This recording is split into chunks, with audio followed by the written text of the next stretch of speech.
बिहार विधानसभा चुनावों के ठीक पहले G23 के नेताओं ने सोनिया गांधी को चिट्ठी लिखी और पार्टी में व्यापक परिवर्तन की मांग की थी। उनकी मांगों पर तो सोनिया गांधी ने अब तक अमल नहीं किया, लेकिन नतीजा ये हुआ कि बिहार विधानसभा चुनावों में कांग्रेस की फजीहत हो गई। अब एक बार फिर 5 राज्यों के चुनाव होने हैं। दांव पर कांग्रेस की पूरी साख है और ऐन इसी मौके पर G23 के नेता एक बार फिर से सक्रिय हो गए हैं और जम्मू में सभा कर डाली। हमले पहले से और तेज और तीखे हो गए। कांग्रेस के नेता अब इस टाइमिंग को लेकर G23 की नीयत पर सवाल उठाने लगे हैं। गुलाम नबी आजाद सहित G23 के 8 नेताओं ने जम्मू में शांति सम्मेलन में भगवा पगड़ी पहनकर एक तरह से नई हलचल मचा दी है। गुलाम नबी के अलावा भूपेंद्र सिंह हुड्डा, कपिल सिब्बल, आनंद शर्मा, राज बब्बर, मनीष तिवारी, विवेक तन्खा सहित कुछ अन्य नेता भी इस बैठक में शामिल रहे। गांधी ग्लोबल के इस मंच पर सोनिया गांधी और राहुल गांधी की तस्वीरें नदारद थीं। राजनीतिक विश्लेषक मानते हैं कि ये महज संयोग नहीं था, बल्कि सोची समझी रणनीति के तहत गांधी परिवार के खिलाफ का संकेत। पार्टी में आंतरिक लोकतंत्र और अध्यक्ष पद के लिए चुनाव का मुद्दा उठाकर सोनिया गांधी की आंखों की किरकिरी बनने वाले आजाद ने अपने समर्थकों के साथ सोनिया और राहुल के खिलाफ बिगुल फूंका था। गांधी ग्लोबल फैमिली की ओर से आयोजित शांति सम्मेलन में कांग्रेस के लगातार कमजोर होने की बात कही गई। खुलेआम ये कहा गया कि वे हैं तो कांग्रेस है।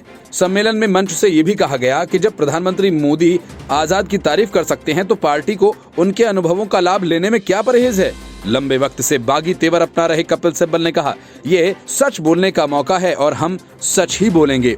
सच्चाई तो ये है कि कांग्रेस हमें कमजोर होती दिख रही है और इसलिए हम इकट्ठा हुए हैं और पहले भी इकट्ठा हुए थे और इकट्ठा होकर हमें इसे मजबूत करना है। कपिल सिब्बल के अलावा आनंद शर्मा, तमाम कांग्रेसी नेताओं ने गुलाम नबी आजाद के समर्थन में खुलकर खड़े होने की बात कही। इसके बाद गुलाम नबी आजाद ने पीएम मोदी की तारीफ में कसीदे पढ़े।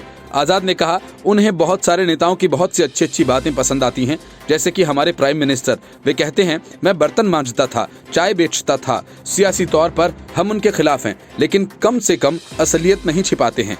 आपने अपनी असलियत छिपाई तो आप एक ख्याली और बनावटी दुनिया में रहते हैं।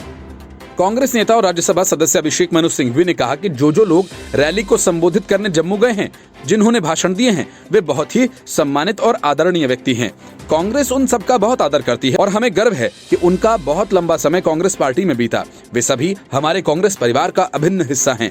हालांकि उन्होंने कहा, मुझे लगता है कि कांग्रेस पार्टी ये समझती है कि जब 5 राज्यों में चुनाव हों जिसमें कांग्रेस संघर्ष कर रही है, तो ज्यादा उपयुक्त होता कि आजाद सहित सभी नेता इन प्रांतों में प्रचार करते और कांग्रेस का हाथ मजबूत करते और पार्टी को आगे बढ़ाते। सच्ची निष्ठा कांग्रेस के प्रति तभी होती जब सभी लोग चुनावी राज्यों में प्रचार कर पार्टी को मजबूत करते।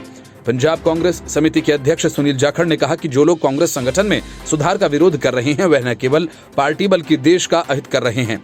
देश चाहता है वो कांग्रेस के संघर्ष की राजनीति में शामिल हो, आम आदमी की आवाज बुलंद करें। साथ ही सुनील जाखड़ ने कहा कि राज्यसभा में आरामदायक वातावरण से दूर जमीन पर उतरकर पार्टी के लिए संघर्ष किया जाना चाहिए। उन्होंने कहा कि पार्टी के कुछ वरिष्ठ नेता अवसरवाद की राजनीति कर रहे हैं और वह ऐसे समय में कर रहे हैं जब 5 राज्यों में चुनाव हो रहे हैं और कांग्रेस का हर कार्यकर्ता दमनकारी केंद्र सरकार से भारत के विचार की रक्षा के लिए लड़ाई लड़ रहा है। Report news of India.